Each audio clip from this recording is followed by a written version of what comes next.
یا الہی بخش دے سید کو روز حشر تو۔ اس ویڈیو کے تمام سوالات ڈسکرپشن کے اندر موجود ہیں۔ اگر آپ اپنا سوال پڑھ کر صرف اس کو سننا چاہتے ہیں تو سوال کے اوپر لکھی ہوئی ٹائمنگ پر کلک کر کے ڈائریکٹ وہ سوال بھی سن سکتے ہیں۔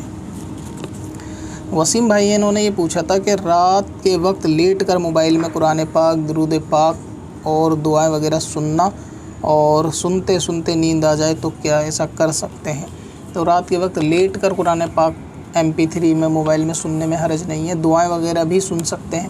اور اگر نیند آ جائے تو موبائل خود بخود بند ہو جائے گا تھوڑی دیر کے بعد، تو اس میں بھی کوئی دقت نہیں ہے۔ تو لیٹ کر درود پاک پڑھنا، سننا، قرآن پاک کو پڑھنا، سننا، تلاوت کرنا، آیتیں پڑھنا، دعائیں پڑھنا، یہ لیٹ کر بھی جائز ہے اور کھڑے ہو کر بھی جائز ہے۔ غلام یزدانی انہوں نے یہ پوچھا تھا کہ غسل فرض ہونے پر وضو کر لیں اور پھر پانی یعنی پورے بدن پر کچھ دیر کے بعد اگر پانی ڈالیں تو کیا غسل ہو جائے گا؟ پھر سے وضو کے ساتھ ترنت ہی نہانا ہوگا؟ ترنت نہیں نہانا ہوگا، پرنتو نہا لیں گے تو اچھا ہوگا اگر جلد سے جلد نہا لیں گے۔ لیکن یہ کہ اگر کسی شخص نے وضو کر لیا ناپاک غسل فرض ہونے کے بعد اور غسل کا ارادہ بعد میں ہے تو وہ بعد میں غسل کر سکتا ہے تو بھی پاک ہو جائے گا۔ اب رہا یہ کہ آپ نے پوچھا کہ دوبارہ سے اسے غسل کے اندر وضو کرنا ہوگا، تو غسل کے اندر وضو نہیں بھی کرے گا کوئی تب بھی وہ پاک ہو جائے گا، جبکہ اس نے غسل کے جو ہیں وہ فرض ادا کر لیے ہوں، جو تینوں فرائض اس کو ادا کر لیا ہو تو وہ پاک ہو جائے گا۔ فوراً نہانا ضروری نہیں ہے، جبکہ دیکھا ہی جائے گا کہ اس وقت کوئی ایسا معاملہ تو نہیں ہے کہ جو فوراً نہانا اس پہ ضروری کر رہا ہو۔ اگر وہ ایسا معاملہ نہیں ہے نماز وغیرہ کا تو وضو کر سکتے ہیں فوراً اور بعد میں نہا سکتے ہیں۔ مثال کے طور پہ جیسے رات کو کسی پہ غسل فرض ہوا، وہ بندہ انسٹنٹ نہیں نہا سکتا، فجر میں نہا لے گا تو وہ رات کو وضو کر کے سو سکتا ہے، تو بعد میں فجر سے پہلے نماز قضا ہونے سے پہلے وہ نہا سکتا ہے، تو اس طرح بھی کیا جا سکتا ہے۔ شاکر بھائی ہیں، ان کا سوال یہ تھا کہ ایک ہی ماں سے پیدا ہوئے دو بچے، جیسے ایک بلی کے دو بچے ہیں اور دونوں بچے ایک میل ہے اور ایک فیمیل ہے، تو کیا ان دونوں بچوں کی آپس میں میٹنگ کرائی جا سکتی ہے؟ یعنی یہ آپس میں میٹ کریں گے تو کیا اس میں کوئی شرعی حرج ہے یا نہیں؟ تو جانوروں میں اس طرح سے کہ ایک ہی ماں کے دو بچے ان کا آپس میں میٹنگ کرانا وغیرہ، اس میں شرعی حرج نہیں ہے، جبکہ یہ فورسفلی نہیں ہونا چاہیے۔ یعنی ایسا ہو کہ دونوں ایک دربے ایک پنجرے یا ایک ہی اس میں رہتے ہوں اور وہ خود اپنی مرضی سے ایسا کریں تو اس میں کوئی حرج نہیں۔ فورسفلی جانور پہ کسی بھی جانور پہ اس طریقے کا معاملہ نہیں ہونا چاہیے۔ باقی یہ کہ اس میں حرج اس لیے نہیں ہے کیونکہ جانور کے اوپر وہ احکام لازم نہیں ہے جو مرد کے اوپر یا انسان کے اوپر جو احکام لازم ہے، تو اس لیے اگر ایک ہی بلی کے دو بچے آپس میں تعلقات قائم کرنا چاہیں جسمانی تو وہ کر سکتے ہیں۔ عشق مدنی ایک ID تھی، انہوں نے کہا تھا کہ جو ہمارے پیر صاحب نے ہمیں صحیح عقیدہ بتا دیا تو ہم سنی ہیں، ہمیں اپنے آپ کو بریلوی کہنے کی کیا ضرورت ہے؟ کیا اپنی نسبت اعلیٰ حضرت کی طرف ہم کیوں کریں؟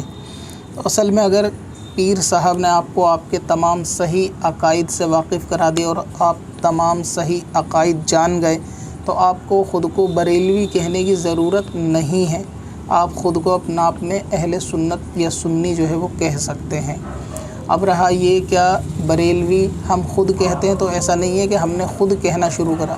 بریلوی دوسروں نے ہمیں کہنا شروع کرا، ہم نے اہل سنت یا سنی ہی شروع سے کہتے آئے ہیں، لیکن یہ بریلوی دوسروں نے کہنا شروع کرا۔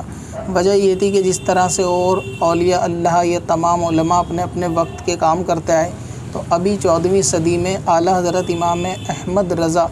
رضی اللہ تعالیٰ عنہ نے جو معاملات کیے ہیں، یعنی سنتوں کو زندہ کرنے، بدعتوں کو مٹانے اور جو کفریہ عبارات اور جو دین کے اندر پھیر بدل کرنے کی کوشش کی جا رہی تھی، اس سے آگاہ کر کے مسلمانوں کو واپس وہی عقیدے، وہی نظریات آگے تک لانے میں اور اس کی حفاظت کرنے میں مسلمانوں کے ساتھ جو معاملہ کیا، اس وجہ سے جو ہے وہ غیر لوگ اعلیٰ حضرت کی طرف تم کو جبراً نسبت کرتے ہیں کہ تم لوگ بریلوی ہو، یعنی بریلوی بھی وہی ہے جو اہل سنت تھے،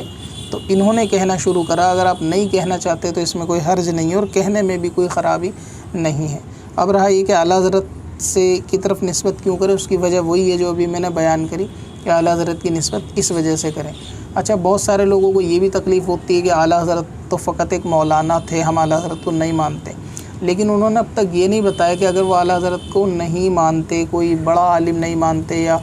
ولی نہیں مانتے، تو وہ پھر اپنا 14ویں صدی کا مجدد کس کو مانتے ہیں؟ یعنی نہ تو ان کے پاس 14ویں صدی میں کوئی انہوں نے مجدد، میں نے اب تک سنا کہ انہوں نے کوئی ڈکلیئر کرا ہو کہ ہم اعلیٰ حضرت کو نہیں مانتے،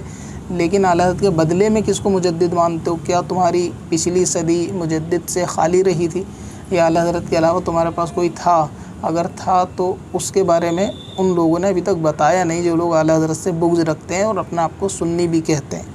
تو اس لیے اعلیٰ حضرت کی طرف نسبت کرنے میں حرج نہیں ہے، کسی بھی ولی کی طرف نسبت کرنے میں کوئی حرج نہیں ہے۔ باقی آپ خود نہیں کہنا چاہتے بریلوی تو نہ کہلوائیں، لیکن نام تو اچھا ہے، دیو کا بندہ ہونے سے تو بریلوی ہونا بہت اچھا ہے۔ قاسم ہے، ان کا سوال یہ تھا کہ انسٹاگرام پر شاعری کی ویڈیو ریل بناتا ہوں 5 یا 6 سیکنڈ کی، جس پر میوزک کا استعمال بھی کرتا ہوں، تو میوزک صحیح ہے؟ آپ میرا انسٹاگرام اکاؤنٹ پر جا کر چیک کریں، میرے اکاؤنٹ کا نام ہے بون ایکس رائٹر، جلدی جواب دیجیے۔ انسٹاگرام کی ریل آپ نے خود لکھا کہ انسٹاگرام کے اوپر جو آپ شاعری وغیرہ کی پوسٹ بناتے ہیں اس کے اندر میوزک بھی ایڈ کرتے ہیں، تو میوزک کا سننا یا سنانا دونوں یہ جائز نہیں ہے، اور شاعری کی پوسٹ بھی اگر وہ غیر ضروری فسق و فجور پر مبنی شاعری ہے تو ایسی شاعری بھی جائز نہیں ہے کہ یہ فضولیات میں کھیل لہو کے اندر ہے اور وقت کو برباد کرنے کی بات ہے۔ لہٰذا اپنے انسٹاگرام اکاؤنٹ کو آپ فٹافٹ سے ڈیلیٹ کر دیں، اس کو آگے جاری نہ رکھیں کہ یہ آپ کے لیے گناہ جاریہ اور کا سبب جو ہے وہ بن جائے گا۔ ذیشان ملک صاحب ہیں، انہوں نے کہا تھا کہ اگر ظہر کے لیے 2 منٹ باقی ہوں اور اندیشہ ہو کہ ظہر پڑھیں گے تو نماز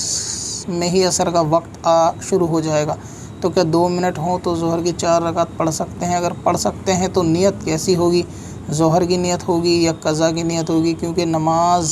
بیچ میں نماز میں عصر کا وقت شروع ہو جائے گا، یعنی نماز کے بیچ میں ظہر کا وقت صرف 2 منٹ کا ہے، اور اب کسی نے ظہر نہیں پڑھی تو اگر وہ ظہر کی نماز پڑھتا ہے تو پھر وہ عصر کا وقت اس میں داخل ہو جائے گا، یعنی نماز پوری ہو نہیں پائے گی اور عصر کا وقت آ جائے گا۔ تو انہوں نے کہا کہ ایسی نماز میں کس طرح نماز پڑھیں اور نیت کیسے کریں، ظہر کی کریں یا قضا کریں؟ تو نیت جو ہے وہ ظہر ہی کی ہوگی اور قضا کی نیت نہیں ہوگی، کیونکہ ابھی نیت کرنے کے دوران جو ہے اصل وقت موجود ہے اس لیے، اور اس میں ادا بھی نماز جو ہے وہ ظہر ہی کی ہوگی، اس میں ایسا نہیں ہے کہ نماز جو ہے وہ قضا ہو جائے گی، تو یہ نماز جو ہے وہ ظہر کی مانی جائے گی، اور اس میں نیت نماز کی کر کے نماز کو جاری رکھنا چاہیے۔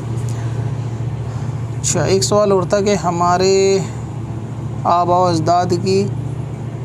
قبریں موجود ہیں، ان پر جانے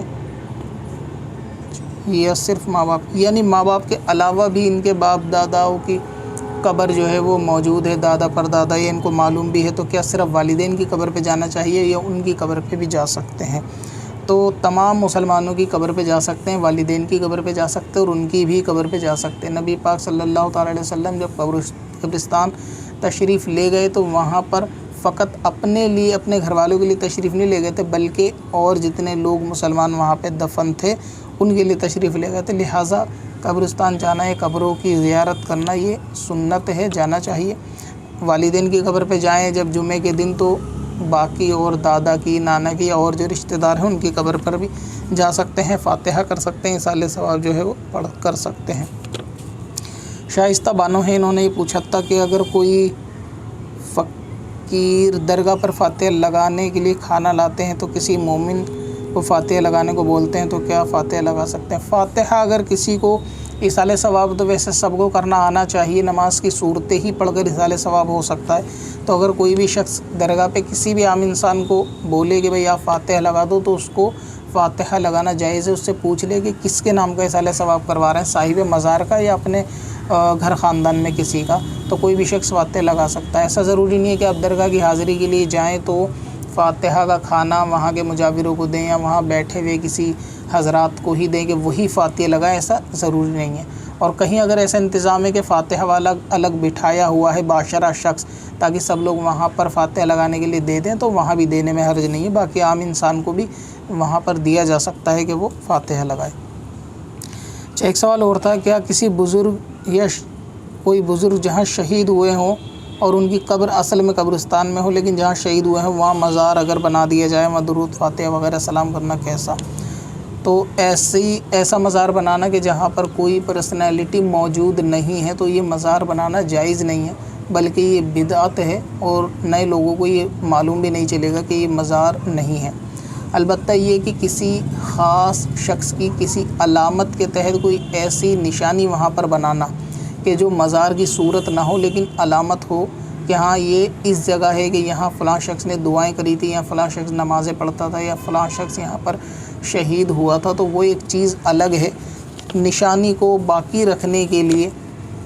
اللہ تعالیٰ کے بندوں کی خاص نشانی کو باقی رکھنے کے لیے کوئی ایسی علامت وہاں بنائی جا سکتی ہے، لیکن اس کو مزار کی شکل نہیں دی جا سکتی کہ وہ دیکھنے میں مزار لگے، تو اس سے جو ہے وہ لوگوں میں دھوکہ پیدا ہوگا۔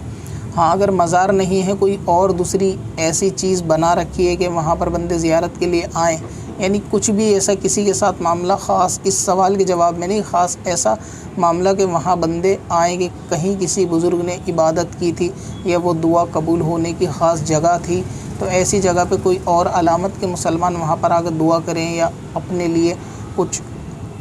معاملات جو ہیں وہ کریں، تو پھر وہ درست ہے، جبکہ وہ مزار کی صورت نہیں ہونی چاہیے۔ باقی مزار بنانا کہ جہاں کسی کی قبر موجود نہ ہو، تو یہ جو ہے وہ جائز نہیں ہے۔ ایک سوال یہ تھا کہ کسی شخص پہ زکوٰۃ باقی ہو اور ان کا انتقال ہو جائے تو کیا وہ زکوٰۃ کیسے ادا کرے گا، اور کچھ سال کی زکوٰۃ باقی تھی۔ اگر کسی پہ زکوٰۃ واجب ہو اور اس کا انتقال ہو جائے تو اس کے مال سے جو ہے اس کے جو وارث لوگ ہیں وہ زکوٰۃ ادا کر دیں، یا پھر اگر اس پہ مال بھی باقی نہیں تھا اور معلوم ہے کتنے سال سے اس نے زکوٰۃ ادا نہیں کی، تو کوئی بطور احسان بھی اس کی طرف سے زکوٰۃ ادا کر سکتا ہے، یہ کیا جا سکتا ہے۔ تو اب وہ زکوٰۃ کیسے ادا کرے گا، وہ تو زکوٰۃ ادا نہیں کر پائے گا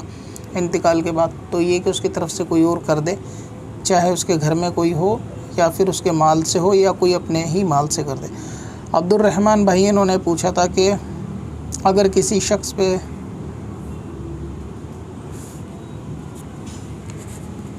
یہ سوال عبد الرحمن بھائی کا ہی تھا،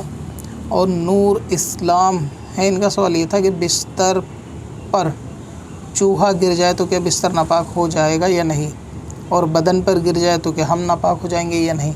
تو اگر چوہا کسی گندے نالے میں ڈوب کر آیا ہے نہا کر،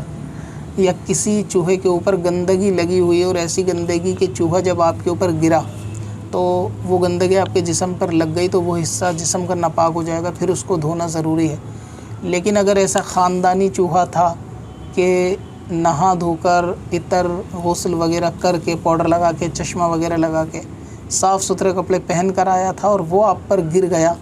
تو نہ تو آپ پر غسل فرض ہوگا، نہ آپ کی چادر ناپاک ہوگی، نہ آپ کے کپڑے ناپاک ہوں گے، نہ جہاں چوہا گرا وہاں دھونے کی ضرورت۔ وہ تو بیچارہ نہا دھو کے گھومنے جا رہا تھا، شاید اس کا پیر پھسل گیا ہوگا تو وہ گر گیا ہوگا۔ کب سے اپنی خطاؤں کا شمارا جا